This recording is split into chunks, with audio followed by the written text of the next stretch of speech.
the idea on the environments and trying to create a Greek world was trying to create a feeling that reminded you of Greece and that didn't feel too fantasy. So we were trying to walk that fine line between a fantasy game environment and a traditional Greek environment.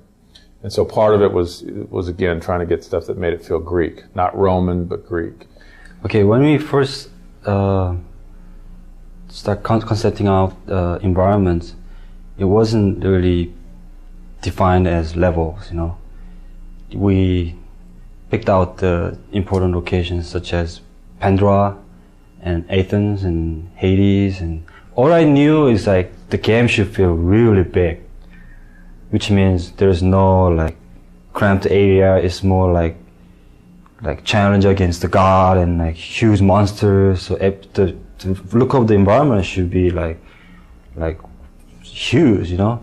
So with each of the environments, what we tried to do was kind of move you through the world using color to kind of help move Dave's story along and kind of emphasize the emotional impact of what he was trying to, of the story he was trying to tell. But at the same time, if I've just come out of the ocean, where I'm battling the Hydra, where we've got, in that case, you know, there's more kind of greens and blues and things like that.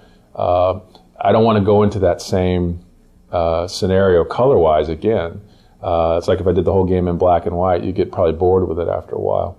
So one of the interesting aspects, especially in the Pandora section, was a lot of times you'll see multiple iterations on statues as well. And one of the reasons was that one of David's idea was he wanted those statues to come to life, whether it was Atlas or Poseidon rising out of the water. The things that were in that environment, the objects, the architecture, those types of things reflect what was going on, again, with David's story.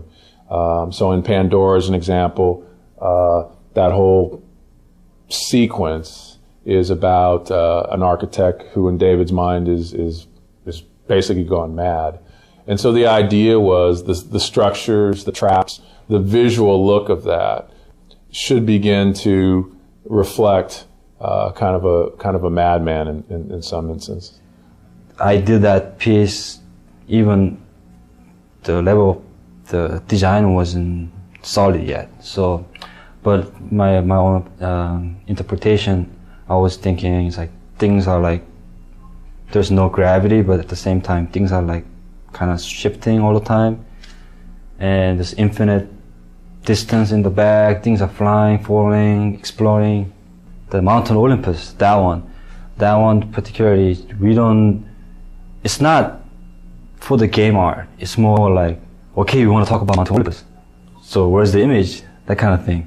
The goal of the world of God of War was really to create a place that felt like, you know, a giant theme park ride, you know, or a giant set on one of these great high adventure movies, and places that you'd really want to explore and spend time in and really feel like you were having this grand adventure. And I think these guys, you know, week after week continually were able to come up with set pieces and ideas that they just top themselves constantly and continually, and they've really given us this great world to play in, and I think they did an amazing job, and I'm so grateful as a player that I get to actually play in this space.